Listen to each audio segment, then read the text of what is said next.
হে জগতবাসী, আজ আমি শামীম আলী চিশতি আপনাদের সামনে যে আলোচনাটি নিয়ে আসলাম, সে আলোচনাটি খুবই তত্ত্বজনক হবে জ্ঞানী ও প্রেমিকদের জন্য। তবে আজকের আলোচনাটি এমনই হবে জ্ঞানী ও প্রেমিকদের জন্যে, যে এমনই একটি আলোচনা হবে যে আলোচনাটি শুনলে মানুষ অচেনাকে চিনতে পারে, অজানাকে জানতে পারে। তবে একটি কথা আমাদের মধ্যে এসেছে আমাদের শাস্ত্রগ্রন্থে, সেটি হলো মান আরাফা নাফসাহু ফাকাত আরা রাব্বাহু, যে নিজেকে চিনতে পারে সে তার রবকে চিনতে পারে। তাহলে এই কথাটি মানুষ সবসময় বলে যাচ্ছে। তরিকতের লোক যারা মোটামুটি আধ্যাত্মিক বা রুহানি জগৎ মোটামুটি বুঝে, তারা এই কথাগুলো বলে যায়, কিন্তু শুধু বলেই গেল। কিন্তু আমি যে কে, আমার যে কী পরিচয় এবং আমার মধ্যে যে আল্লাহ কি রেখেছে তা জানা হলো না, বোঝা হলো না। শুধুই বলা হলো মান আরাফা নাফসাহু ফাকাত আরা রব্বাহু, অর্থাৎ যে নিজেকে চিনতে পারে সে তার রবকে চিনতে পারে। এই কথাটি সকলেই বলে, কিন্তু লক্ষ মানুষের মধ্যে যদি খুঁজতে যাই তো গোটামুষ্টি কয়েকটা লোকের কাছে হয়তো এই জিনিসগুলো আমরা পেতে পারি। সকলের কাছে এই জিনিসের আশা করা যায় না। তো যেই জিনিসের আশা করা যায় না, যেটা যেখানে সেখানে পাওয়া যায় না, আজকে সেই সম্পর্কে সেই বিষয় নিয়ে আজকে আপনাদের সামনে আলাপ তুলে ধরব। তবে হে জগতবাসী, আজকের আলোচনার হেডলাইন হিসেবে আমি যেটি বলবো সেটি হলো মানব মহানয়। মানব নিজেকে ক্ষুদ্র বলেই জানে। মানব অবশ্যই মহা এবং মহাশক্তিশালী এবং মহাপবিত্র, এবং সেই পবিত্র মানবেই আল্লাহ বিলীন, স্রষ্টা বিলীন। মানব জানে না নিজের সেই মহত্বের খবর। যেমন গাছ ফল দিয়ে যাচ্ছে, প্রাণীরা তা স্বাদ পেয়ে পেয়ে খাচ্ছে, কিন্তু গাছ জানে না তাহার ফলের স্বাদের খবর। সারা বিশ্ব ব্রহ্মাণ্ডে যাহা কিছু আছে, মানবের মাঝে তাহার কমতি কিছুই নাই। মহাবিশ্ব ব্রহ্মাণ্ড হয় মহামানব। মানব দেহটা একটি ক্ষুদ্র মানব। আগুন, পানি, বাতাস, মাটি ও আলোক শক্তি দ্বারা এই মানব দেহটা তৈরি। ঠিক তেমন করে মহাবিশ্ব ব্রহ্মাণ্ডটিও আগুন, পানি, বাতাস, মাটি ও আলোক শক্তির উপরেই দাঁড়িয়ে আছে। মহাবিশ্ব ব্রহ্মাণ্ডের ভিতরে দেব দেবতা এবং জিন অসুর, হারিস নারিস, ফেরেস্তা ও আকাশ জমিন পাতাল আছে। ঠিক তেমন করিয়া মানব দেহে আছে, আরও আছে আরশ, কুরসি, লৌহ কলম, এমনকি পরমাত্মা স্বয়ং স্রষ্টাও একজনেই অগণিত মানব দানব সমস্ত মাকলুকাতেই বিলীন হইয়া রহিয়াছে। পরমাত্মা স্বয়ং স্রষ্টা, তিনি এক হইয়া মহাবিশ্বের ভিতরে ও মহাবিশ্বের বাহিরেও বিরাজমান আছেন, এবং মানবের মধ্যে থেকেও তিনি নিজেকে প্রকাশ করে গেলেন। আরও কিছু কথা হলো, মহাবিশ্ব ব্রহ্মাণ্ডটি 14 তালা, এবং এই 14 তালার মাঝে আরশ, কুরসি, লৌহ কলম নিহিত আছে। ক্ষুদ্র মানব দেহের মাঝেও 14 তালা আছে, এবং ফেরেস্তাগণ ও দেবদেবতাগণ মানব দেহে আছে। তাহলে জিবরাইল ফেরেস্তা মানব দেহে থেকে উহি এলহাম আনিতেছে, কেননা আল্লাহ তো আরশে থাকেন। তাহলে মানব দেহেও তো আরশে আজিম আছে। সেই মানব দেহের আরশে আল্লাহর কাছ থেকে জিবরাইল গায়েবে এলম এনে দেন বা দিচ্ছেন।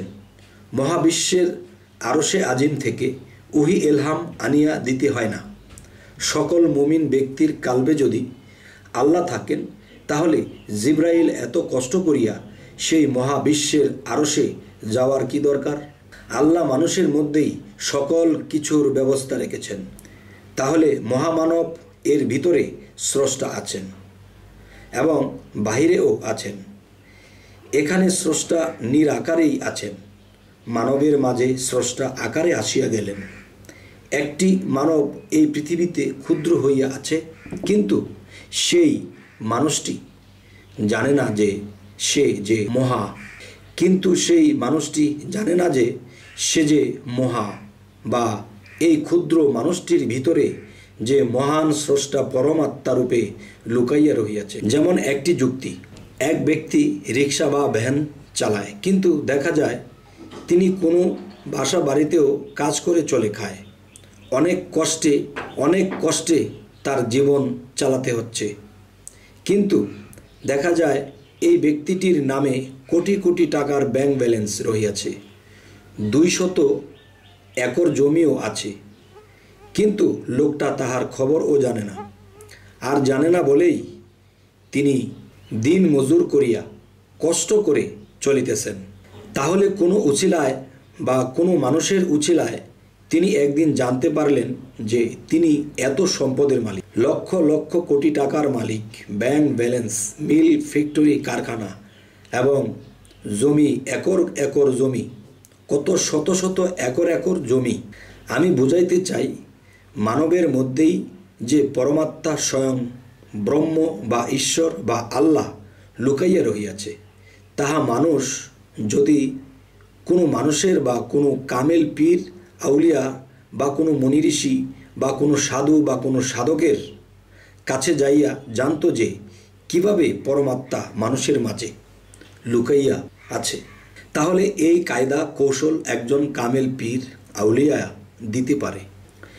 এই কায়দা কৌশল একজন কামেল পীর মুর্শিদ আউলিয়া একমাত্র দিতে পারেন। যিনি মহাত্মাকে লাভ করিল তিনি আল্লাহকেই লাভ করিল।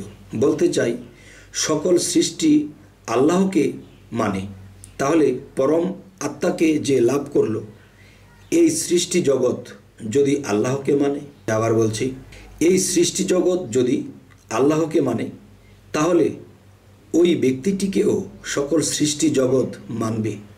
তাহলে স্রষ্টার সাথে মিশে মানুষই তো জাত হইয়া যায়। তবে মানুষই তো মহা কর্মদোষে ক্ষুদ্র হইয়া আছি।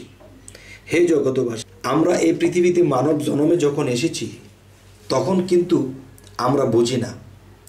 যখন আমরা জানব, বুঝব যে আল্লাহ বিশ্বের এখানে সেখানেই শুধু নয়, আল্লাহ অবশ্যই মানুষের হৃদয়ে বাস করে, কিন্তু সেই হৃদয়টাকে যখন আমরা নোংরা বানিয়ে রাখি বা কোনো অলি আউলিয়া, কোনো মুর্শিদের ফায়েজ নিয়ে, বাক্য নিয়ে, সাধনা নিয়ে যখন আমরা করব, তখন আমাদের সেই জায়গাটা যখন পরিষ্কার হবে, তখন সে পরিষ্কার হৃদয়ে বা সে পরিষ্কার কালবে আল্লাহ এসে বসত করবে।